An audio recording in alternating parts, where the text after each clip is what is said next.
Hello and welcome to another update on Eastbury Sidings. Just a quick run through of basically the work I've been doing over the last few weeks since the last update. It's nothing super, not amazing, but it's progress. So we'll start down at the bridge end and work our way up to the depot. So here we are at the bridge end, and progress of this end is I've painted underneath the bridge, so it's all black now rather than blue, so it just disappears out the way. I've also sprayed the girders on the bridge a lighter colour. I will be weathering them. I just thought I'd try and go for a faded look rather than the dark colour they come with from Pico. What else? I've painted over that. The embankment there was just in plaster cloth, so that's, I wanted to give another coat of brown, but then hopefully I'll be able to get some static grass soon and get that done. And Tesco's is in place. It's been fitted to the back seam now. Now I need to trim the hard standing there, it's too wide, so I'm probably going to cut it back to where the fence is. So that's the plan with that. Nothing else has really happened on the back seam other than along there, still as it was. The virtual quarry, so if I spin around this way, virtual quarry, as you can see, is starting to take place. It's just Celotex then covered in plaster bandage, and then I shall be covering it in gravel of various sizes to represent the ballast, etc. So that's it. So the 3 sidings there. Not a lot else to report on that little bit.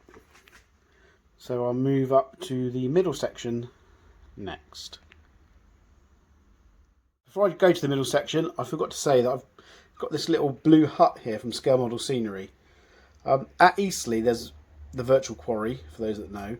There's a little blue container there, similar.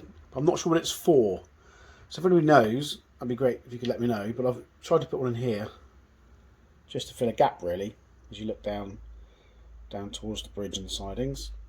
The middle section, nothing, which isn't actually a word. I was going to say not a lot's happened here, which equals nothing. Yeah, I've done nothing here other than stick that old brown warehouse to the back seam. That's it. I can't remember if the fencing had been done before, but the fencing's been put in all the way along by the container terminal and up past the DHL building over there, with a couple of aircon units attached to it, again from Scale Model Scenery. But yeah, so really there's not a lot to add on this bit. It's quite boring. I still don't know what to do in this section here where the van is, the edge of the back, the edge of the baseboard. I've just put a garage block there for the time being, which I made for another layout I had, just to see what it looked like, as if it represents the back end of a housing estate. So I might do that, but it's not very exciting. I'd like something more of interest, to be honest. So if you've got any ideas, it's about 4 foot long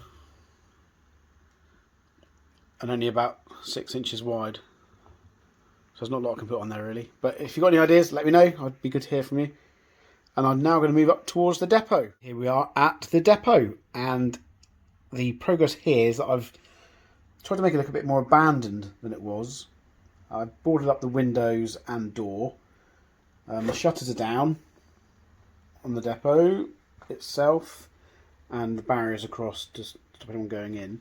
So the idea being is that this used to be operated by EWS quite a few years ago. Then was closed down as there was no need for a servicing depot here because everything went to Eastleigh. So the sidings here are still in use, as is this line here, which is going to be the refueling point. As you know, that's the scratch built one I've done based on the one at work. So this will be a line up here. There'll be no access to the depot, which is fine. I don't want it to be a cluttered diesel depot. I want it to be just some sidings where locos are stabled and come in for fuel. And that's not going to be on a regular basis. It's just as and when. That's the idea. I want it to look quite run down as well, as if someone's taken it over but hasn't managed to get round to tidying it up, which is the idea behind that. I haven't got a static grass machine at the moment. I normally borrow one from someone who's very helpful in that department. But obviously due to lockdown, I can't get anywhere to borrow it, and I'll have to wait until I get mobile again. I'm also waiting to go to my local model shop in Poole because I've got a voucher to use there, but obviously I can't use that until they're open again, which means when that's done I can start putting the greenery at the back by the fence to sort of disguise the large DHL building, and then do the bridge, the grass on the embankment either side there, and paint the bridge itself, get the road done. So yeah, lots to do, and it's more scenic sides now. I still need to finish off a little bit of ballasting, but not a lot. I need to paint a few of the rails on the points, because I've avoided doing that, because I always cock it up and ruin a point. So I'll leave that to the last minute. I'll get everything really nice and then ruin it at the end. That seems to be the plan I work to, but hopefully not this time.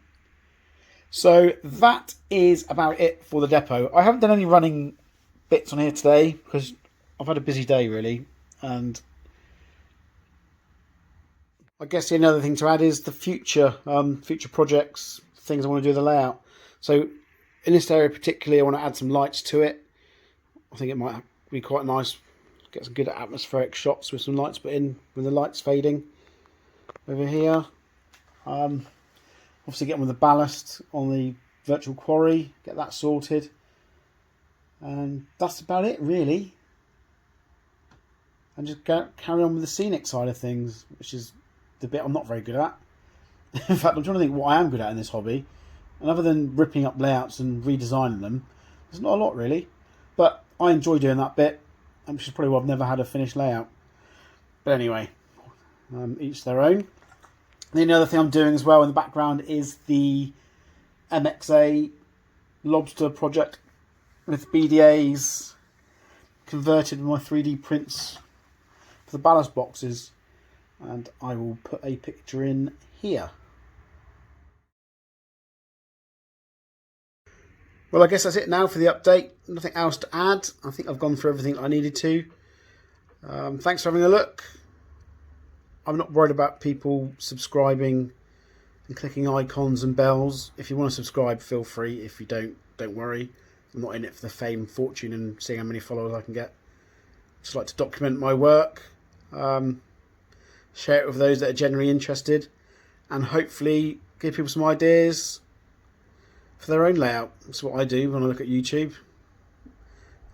It's a great resource, and well done to everyone else that updates their layouts. It's always very interesting, and hopefully the next update will be a running session.